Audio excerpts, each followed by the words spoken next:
నందినగర్ నివాసంలో దీక్షా దివస్ పోస్టర్ అనంతరం BRS working president KTR మాట్లాడుతున్నారు. ఇప్పుడు లైవ్ చూద్దాం. మన విద్యార్థి సోదరులతో ఇంకొక రిక్వెస్ట్ ఉన్నది. మీరు దయచేసి మళ్ళీ రిక్వెస్ట్ చేస్తాము. ప్రతి ఒక్కరు ఇక్కడ మెయిన్ స్ట్రీమ్ మీడియా మీకు సపోర్ట్ చేయదు. ఇక్కడ 4 కెమెరాలు 5 కెమెరాలు పెట్టి లేదు చూపెట్టరు. అది నీకు తెలుసు, నాకు తెలుసు. పాపం వాళ్ళేం చేయలేరు. కెమెరామెన్లు పాపం వాళ్ళు తీస్తారు, ఆడ వేరే కటింగ్ పెడతారు, కథమైపోతుంది. మనకేం బాధ లేదు. వాళ్ళ మీద ఆధారపడి పనిచేయాల్సిన అవసరం కూడా లేదు. మీరు సోషల్ మీడియా ఉంది మీ చేతిలో, పదునైన అస్త్రం. ప్రతి ఒక్కరి చేతిలో ఫోన్ ఉంది, అదే మీ ఆయుధం. వాడండి. మీరు వాడతలేదు సార్. గెలు శ్రీనివాస్ కూడా వాడతలేడు, వాళ్ళు వీళ్ళు.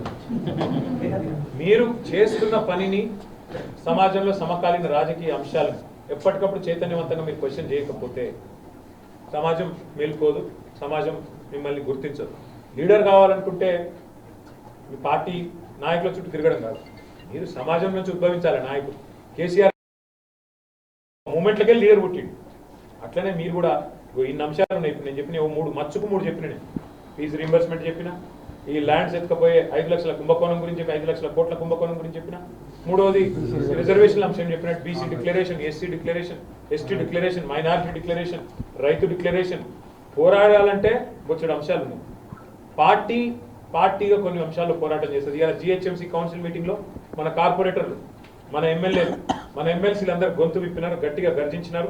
ఎట్లా దోసుకపోతావు? హైదరాబాద్లో ఒక హాల్ కట్టేందుకు జాగలేదు, హైదరాబాద్లో బస్ స్టాప్ కట్టేందుకు జాగలేదు, హైదరాబాద్లో పార్కు జాగలేదు, పార్కింగ్ జాగలేదు. 9300 ఎకరాలు నీ అయ్య సొత్తా, నీ అబ్బ సొత్తా, ఎవడి సొత్తు ఎట్లా తీసుకుంటామని చెప్పి ఇలా మన కౌన్సిలర్లు, మన కార్పొరేటర్లు, మన ఎమ్మెల్యేలు జిహెచ్ఎంసీలో బ్రహ్మాండంగా పోరాటం చేసినారు, ర్యాలీ తీసినారు. అట్లాగే మనం కూడా రేపటి నుంచి పారిశ్రామిక వాడలకు అవసరమైతే మనమే పోవాలి. అర్థమైందా? ఆ లైన్లో ప్లాన్ చేయాలి. కానీ దానికంటే ముందు 29 నాడు దీక్షా దివస్ ఏదైతే ఉన్నదో ప్రతి యూనివర్సిటీ కేంద్రంగా, అన్ని యూనివర్సిటీల కేంద్రంగా అద్భుతంగా చేయాలి. దానికి దయచేసి నేను గెలు శ్రీనివాస్ యాదవ్ గారిని కోరుతా ఉన్నా. మీరు సీనియర్ నాయకులు చాలా మంది ఉన్నారు. మీ ఉద్యమంలో మీతో 2004 నుంచి 3 నుంచి ఉన్నోళ్ళు, 1 నుంచి ఉన్నోళ్ళు చాలా మంది ఉన్నారు. అవసరమైతే ఇన్ఛార్జ్ లేదు. ప్రతి యూనివర్సిటీకి 1 సీనియర్లు 2-3 ఇన్ఛార్జ్ చేసి ఈ రోజు నుంచి రేపటి నుంచే పంపించి 29 ప్రోగ్రామ్ సూపర్ హిట్ అయ్యేటట్టు అందరూ ఒకటే దగ్గర ఉస్మానియాల కాకతీయాలు అన్నట్టు కాకుండా మొత్తం అన్ని యూనివర్సిటీలు పంపించండి. పంపించి స్థానిక నాయకత్వాన్ని నేను చెప్తా. అక్కడ మీకు కావాల్సిన ఏర్పాట్లు నేను చేస్తా. మీకు ఏమేం కావాలో, ఇప్పుడు జగదీష్ రెడ్డి గారు ఇక్కడే ఉన్నారు. మహాత్మా గాంధీలు ఏం చేస్తారో చెప్పండి, అన్న మొత్తం చూసుకుంటాడు, మీకు పూర్తి స్థాయిలో అండగా నిలబడతాడు. ఆ రకంగా పోతాం. వ్యవసాయ విశ్వవిద్యాలయానికి సంబంధించి అక్కడ నాయకత్వాన్ని చెప్తాను. వెటర్నరీ విశ్వవిద్యాలయం ఉంది, అక్కడ కూడా చేయండి. ఫారెస్ట్ యూనివర్సిటీ ఉంది అక్కడ. అట్లాగే ప్రతి యూనివర్సిటీలో మన టీం ఉండాలి. మన టీం మళ్ళొకసారి విద్యార్థి లోకానికి చెప్పాలి దీక్షా దివస్ ఏడికెళ్ళి వచ్చింది, తెలంగాణ ఎట్లొచ్చింది. ఎందుకంటే చాలా మంది మర్చిపోతా ఉన్నారు. ఇంతకుముందు తమ్ముడు వచ్చినట్టు పైన ఆ పిల్లగాడికి 24 ఏళ్ళు, అంటే తెలంగాణ వచ్చినప్పుడు ఆ పిల్లోడి వయసు 12 ఏళ్ళు. నేను అడిగిన దీక్షా దివస్ వస్తున్నది 29 తెలుసా అని, తెలియదు. కేసీఆర్ గారు తెలుసా? తెలుసు. మొదటి సీఎం ఆయనకి కేసీఆర్ సీఎంగానే తెలుసు, కేసీఆర్ ఉద్యమకారుడుగా తెలియదు. కాబట్టి తెలియజెప్పాల్సిన బాధ్యత మనది. కేసీఆర్ గారు 71 ఏళ్ళు కేసీఆర్ గారు, ఆయన పోరాటం చేసి తెలంగాణ తెచ్చిండు. అద్భుతంగా ప్రజలు ఆశీర్వదిస్తే 10 ఏళ్ళు ముఖ్యమంత్రిగా తెలంగాణకు అద్భుతమైన పరిపాలన అందించిండు.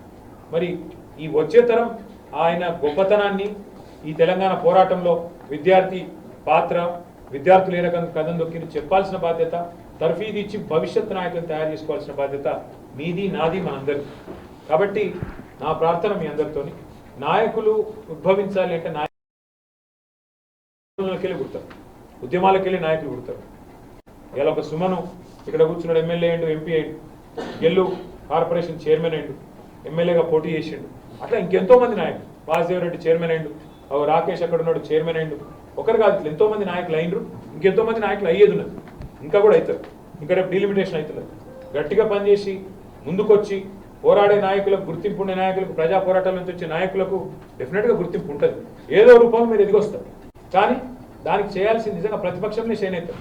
ఎవరైనా సరే నాయకులు ప్రతిపక్షంలోనే చేనేతారు. ఇప్పుడు జగదీష్ అన్న సోషల్ మీడియా ఫాలోయింగ్ ఎట్లా చూస్తురా?